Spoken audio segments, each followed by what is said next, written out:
गवई और 7 महीने का उनका कार्यकाल होगा। चलिए वापस डिबेट में लौटते हैं। सारे मेहमानों को पैनल पर लेकर आया जाए। भारत नए एक तरह से इजराइल की नीति पर चलने वाला एक जो पॉलिसी है उसके बारे में हम चर्चा करने वाले हैं। माथुर सर हमारे साथ इस वक्त हमारे साथ जो दिख रहे हैं, रमन हमारे साथ जोड़ रहे हैं जम्मू कश्मीर से। रमन, आपका भी स्वागत है, दर्शकों आपका भी स्वागत है। लेकिन दो बात में सभी पैनलिस्ट हमारे साथ बने रहे।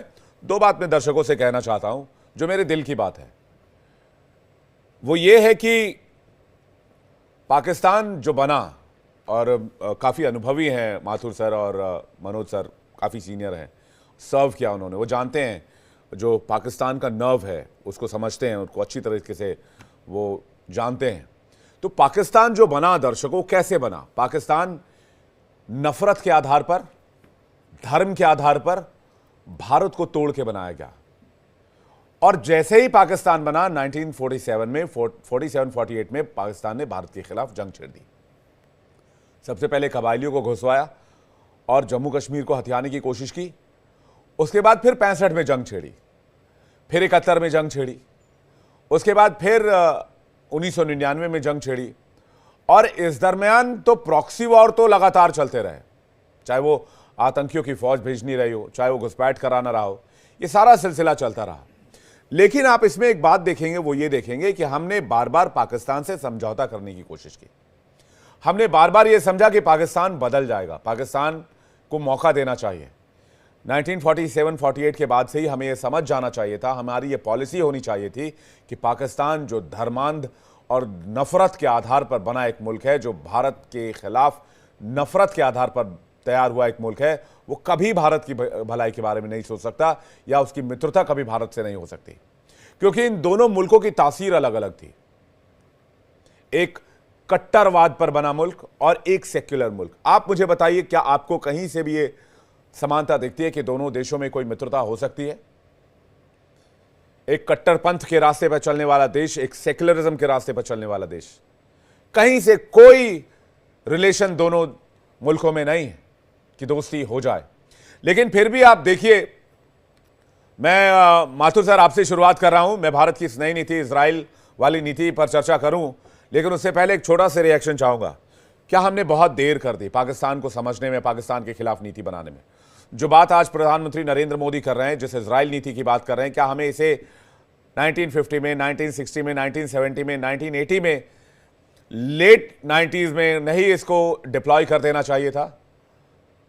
तो शायद आज की तस्वीर कुछ और होती, और पाकिस्तान की हकीकत, जो पाकिस्तान आज कंगाली और बदहाली के तौर से गुजर रहा है, वो और टूट चुका होता और न्यूक्लियर पावर भी नहीं होता। मैं इतना विश्वास कर सकता हूं।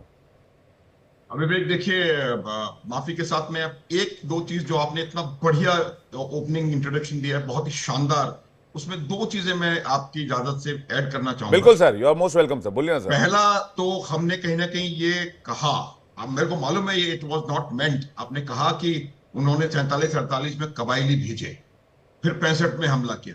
ये गलत है। 47-48 में पाकिस्तान की आर्मी ने हमला किया था कबायलियों के भेष में। तो ये दर्शकों को मालूम होना चाहिए कि 47-48 से ही पाकिस्तान की जो जो जो नापाक आर्मी है वो भारत के खिलाफ षड्यंत्र रचती आ रही है, और वो बाकायदा पाकिस्तान आर्मी का हमला था, और it was the first Indo पाक वॉर। दूसरी बात, हमने कहा कि अब पाकिस्तान ने हमको देखा। पाकिस्तान ने नहीं देखा, दुनिया ने देखा विवेक। पूरी दुनिया देख रही है आज भारत की तरफ, पूरी दुनिया। अब आपका प्रश्न, ये लेट, क्योंकि देखिए जितने भी जो जो हमारी पॉलिसीज होती हैं वो तमाम कई सर्कमस्टेंसेस के ऊपर निर्भर करती हैं, पॉलिटिकल एनवायरनमेंट के ऊपर निर्भर करती हैं। मैं हालांकि मैं आपकी इस बात से सहमत हूं कि अगर हमने पहले से ही कड़ा रुख अपनाया होता तो शायद पाकिस्तान का ये हाल नहीं होता, और भी और कुछ हो सकता था। लेकिन शायद कोई पॉलिटिकल इंटरनेशनल कंपल्शंस रहे हों उसकी वजह से, और हम लोग ये सोचते रहे, ये उनको विश्वास में करते रहे कि हम, वो शायद हमारे साथ एक अच्छे पड़ोसी की तरह रहेंगे और हम दोनों मिलकर के प्रॉस्पेरिटी करेंगे। अगर आपको याद हो तो शुरुआती दिनों में गणतंत्र दिवस परेड के लिए भी मुख्य अतिथि पाकिस्तान के जो प्रेसिडेंट थे या प्राइम मिनिस्टर जो भी थे वो आए थे। तो मेरा मतलब ये है कि हमने प्रयास किया सदैव कि पाकिस्तान के साथ पीसफुली को एग्जिस्ट करें। लेकिन अनफॉर्चुनेटली वो जो राष्ट्र जिसको कि आपने बहुत बेहतरीन तरीके से कहा कि वो राष्ट्र जो झूठ की बुनियाद पे बना, जो धर्मांधता की बुनियाद पे बना, जो रेडिकल माइंडसेट की वायलेंस के आधार पर बना, उस राष्ट्र का सुधरना मुश्किल था। और ये हमने बहुत उनको समय दिया। अब पॉलिसी बिल्कुल क्लियर है, सर्जिकल स्ट्राइक होगी, नहीं समझोगे एयर स्ट्राइक होगी, नहीं समझोगे मिसाइल स्ट्राइक होगी। It is as simple as that. ठीक है, जल्दी से कर्नल मनोज कुमार के पास जा रहे हैं, उसके बाद रमन आपके पास आ रहे हैं अपडेट्स के लिए, क्योंकि एंटी टेरर ऑपरेशंस बहुत तेज कर दिए गए हैं घाटी में, यह भी जानकारी मिल रही है। कर्नल मनोज कुमार, क्या पाकिस्तान का सही इलाज यही है जो अब भारत ने अपनाया है, और क्या ये बहुत पहले अपनाया जाना चाहिए था? जैसे कि अभी माथुर सर भी इस पर प्रकाश डाल रहे थे, हमें 80s में या 70s में ही इस रास्ते पर उतर जाना चाहिए था और पाकिस्तान के लिए जीरो टॉलरेंस की नीति अपनानी चाहिए थी, ना कि शिमला समझौता और ट्रेड एग्रीमेंट और मोस्ट फेवर्ड नेशन का दर्जा और Indus water treaty and all that. देखिए, एक प्रोवर्ब है, चाइनीज प्रोवर्ब है, उसमें the best time to plant a tree was 20 years back and the next best time is today.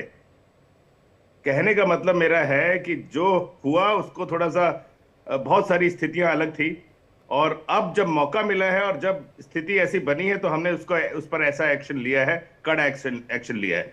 देखिए, 2016 और 19 से भी कंपेयर करते बहुत लोग आज के इस टेरर पहलगाम वाले अटैक को। बहुत स्थितियां बदली हैं।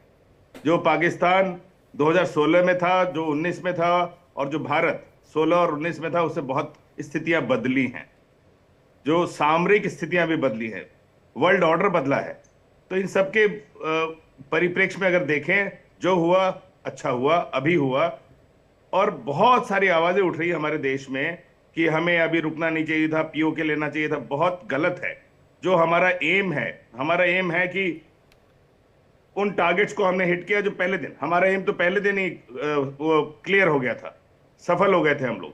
उसके बाद जो भी घटनाएं हुई 8 तारीख को, 9 तारीख को, 10 तारीख को, वो तो केवल पाकिस्तान के हमले के खिलाफ हुई। दूसरा, अगर हमें वहां पर पीओके लेना है तो पीओके लेने के लिए हमें वहां जाके लड़ने की आवश्यकता नहीं है। पीओके अपने आप ही अगर हमारे हाथ में आ रहा है बिना लड़े, तो उसका इंतजार करना चाहिए और सही समय का इंतजार करना चाहिए। मेरी ये सोच है कि अभी थोड़े से देशवासियों को थोड़ा सा संयम बरतना चाहिए। और बिल्कुल हमारा अभी तो एम है कि हम इकोनॉमिकली और स्ट्रांग बने। इकोनॉमिकली स्ट्रांग हो जाएंगे, 3rd लार्जेस्ट इकोनॉमी जब बनेंगे, अभी तो 4th बनना है, फिर 3rd बनेंगे, तब जाके अपने आप ये सारी चीजें, स्थितियां बदलेंगी और मिलिटरीली भी हम लोग आगे बढ़ जाएंगे। तो क्या हुआ पहले, क्या देखिए, कई लोग, बहुत सारे लोग जवाहरलाल नेहरू जी को ब्लेम करते हैं फॉर व्हाटएवर, यूएन चले गए ऐसे। उस टाइम की उनकी स्थितियां कौन जानता है, परिस्थितियां अलग थी। जो उन्होंने डिसीजन लिया उनका भी हमें सम्मान करना चाहिए। जो आज डिसीजन लिया गया उसका भी हमें सम्मान करना चाहिए। और हम लोग को आज भी तहे दिल से अपने सैनिकों का धन्यवाद करना चाहिए, जिस बहादुरी से इन्होंने इस बार कार्रवाई की। इस बार जो कार्रवाई थी, हम बॉर्डर हमने क्रॉस नहीं किया, कन्वेंशनली हम लड़े ही नहीं। और हमें मालूम है पाकिस्तान हमसे कन्वेंशनली लड़ नहीं सकता। कन्वेंशनली वो इतना वीक है, उसको मालूम है। इसीलिए तो उन्होंने वो 1000 कट्स वाली जो थ्योरी बनाई थी। तो अब जब कन्वेंशनली वो लड़ नहीं सकता और 1000 कट वो कर नहीं सकता, क्योंकि हमारा रिजॉल्व बहुत स्ट्रांग हो चुका है, तो स्थितियां अपने आप देखिए ना बदलेंगी। पाकिस्तान अपने आप विघटित होगा, जो हम बार बार कहते रहे। और वैसे भी हम अगर लड़के पाकिस्तान जीत भी ले तो हमें नहीं चाहिए वो ऐसे कट्टरपंथ वाले लोग, नहीं चाहिए वो हमें, वो पंजाब, पाकिस्तान का पंजाब नहीं चाहिए। हम अपने देश में जैसे हैं खुश हैं। हमें पड़ोसी अच्छा चाहिए, बस जी। पड़ोसी अच्छा चाहिए सर, ये तो बहुत बड़ी डिमांड कर दिया आपने। ये डिमांड 8 दशक से पूरी नहीं हो पाई। कई लोगों ने, नेहरू जी से लेकर वाजपेयी जी से लेकर मोदी जी तक ने कोशिश कर ली, मनमोहन जी ने भी कोशिश कर ली। वो पड़ोसी अच्छा नहीं हो सकता सर। वो पड़ोसी ऐसा पड़ोसी है जो रेडिकल इस्लाम से पैदा हुआ है और इतना ज़्यादा रेडिकलाइज है कि वो अपने मदरसों में मुजाहिद बनाता है। मैंने एक इंटरव्यू चलवाया था, मैं संजीव श्रीवास्तव जी हमारे साथ जुड़ गए हैं, विदेश मामलों के जानकार। मैंने एक इंटरव्यू चलवाया, एक इंटरव्यू कही, आप उसे बाइट कह लीजिए, जो पीओके से आया था, पाकिस्तान से आया था, पाक ऑक्युपाइड कश्मीर से।